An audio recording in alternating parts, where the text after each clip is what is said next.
May 1861. 3 slaves, Frank Baker, Shepard Mallory, and James Townsend, arrived at Fort Monroe, Virginia on May 26. Upon questioning, it became evident that they were owned by a Confederate Colonel Mallory.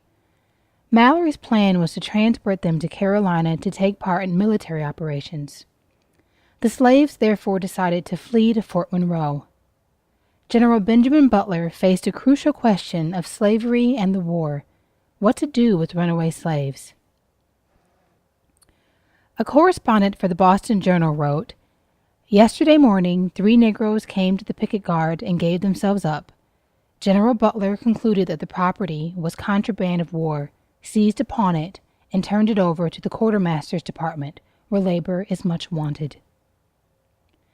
When a Confederate officer bearing a flag of truce sought the return of the fugitives, General Butler remarked, "I shall hold these Negroes as contraband of war, since they are engaged in the construction of your battery and are claimed as your property. The question is simply whether they shall be used for or against the government of the United States. Property of whatever nature, used or capable of being used for warlike purposes, and especially when being so used, may be captured and held."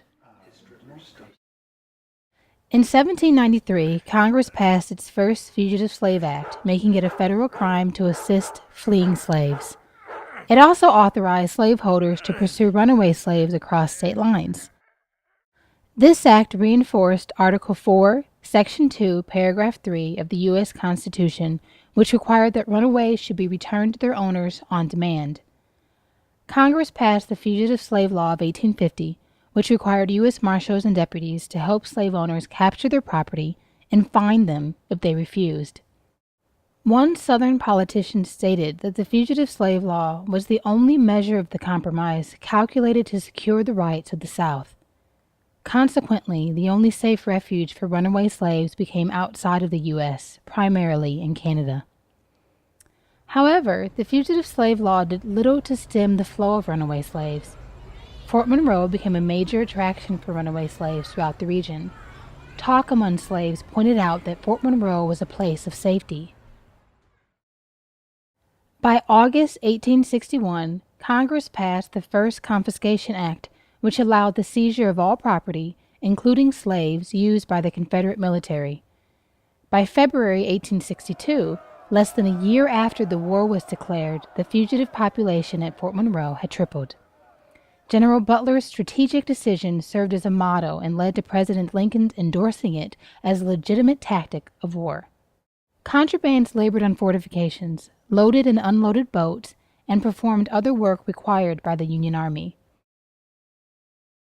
The use of Negroes by Union armies had been preceded by the Confederate Army's use of slaves in the construction of their military defenses.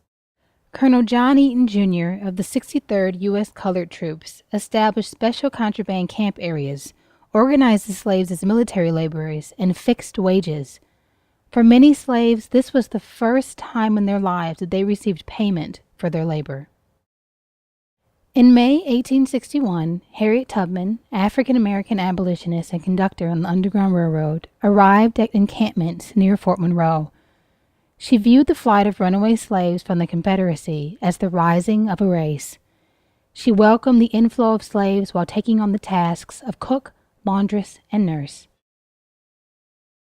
Historian Barbara J. Fields comments, "Unlike Lincoln, the slaves harbored no illusion that a war to defeat secession could be anything but a war to end slavery. Whatever action military officials then took committed the government, visibly, to a definite policy concerning slaves and their owners. However politicians might strive to separate the war from the question of slavery, military men learned at first hand that the two were inexplicably linked." The Lincoln administration attempted to keep slavery from becoming the focal point of the war. Slavery, also known as the peculiar institution, was downplayed by the South. The South stressed the importance of states' rights and autonomy from the national government. But African Americans would not simply let slavery disappear from the collective mind and heart of America. Freedom, equality, and social justice were the factors that captured the attention and energy of African Americans.